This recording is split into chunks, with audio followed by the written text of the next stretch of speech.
Now, I'm not a lawyer, but there's an update to the Diddy Jay-Z lawsuit, and child, let's talk about it. So it's not like an official legally filed update, but the Jane Doe who filed the lawsuit apparently spoke with NBC News and has acknowledged that there are some inconsistencies with her story. According to the NBC News report, the woman stands by her allegations overall, but does admit that not everything she claimed in the complaint is accurate. Specifically, in the complaint, Jane Doe said that her father picked her up after the alleged assault, but according to NBC News, her dad doesn't recall that happening. In the complaint, the woman also claimed that she spoke to a celebrity at the after party where she said she was assaulted, but that celebrity said that he was not in New York at that time, so it couldn't have been him that she spoke to.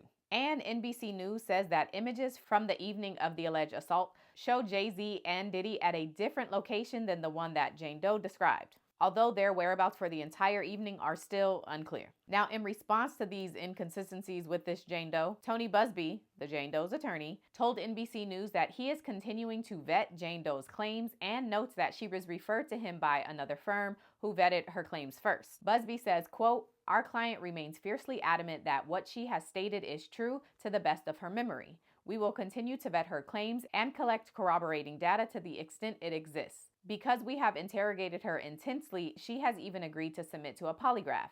I've never heard a client suggest that before." Buzbee goes on to say, "In any event, we always do our best to vet each claim made, just as we did in this case. This has been extremely distressing for her to the point she has experienced seizures and had to seek medical treatment due to the stress." Now, in response to this NBC News report, Jay-Z and his attorney both posted their own statements. Jay-Z's statement reads, quote, "Today's investigative report proves this attorney, Buzbee, filed a false complaint against me in the pursuit of money and fame. This incident didn't happen, and yet he filed it in court and doubled down in the press. True justice is coming. We fight from victory, not for victory.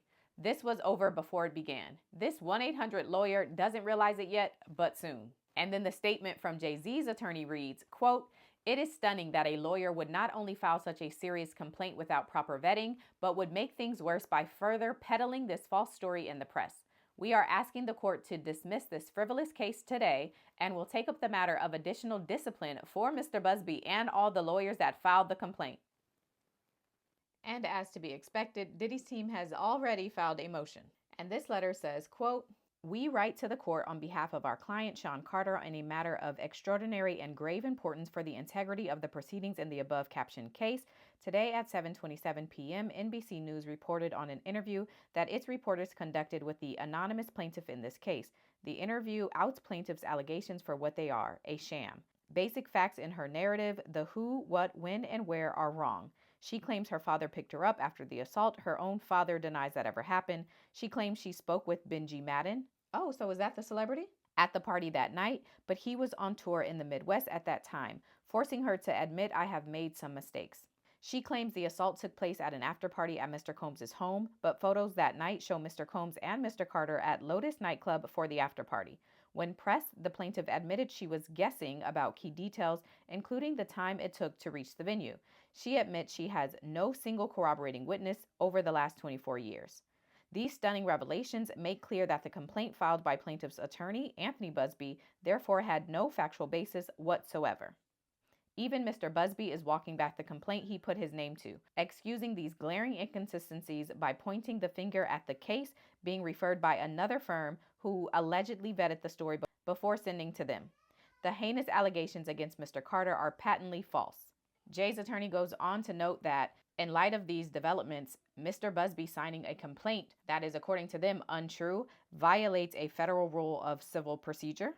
And he says attorneys who learn after filing a complaint that the factual assertions are false must immediately withdraw the claims. Towards the end of this document, it says, "Given today's revelations, Mr. Buzbee almost certainly failed to undertake a reasonable inquiry into the facts before filing the complaint.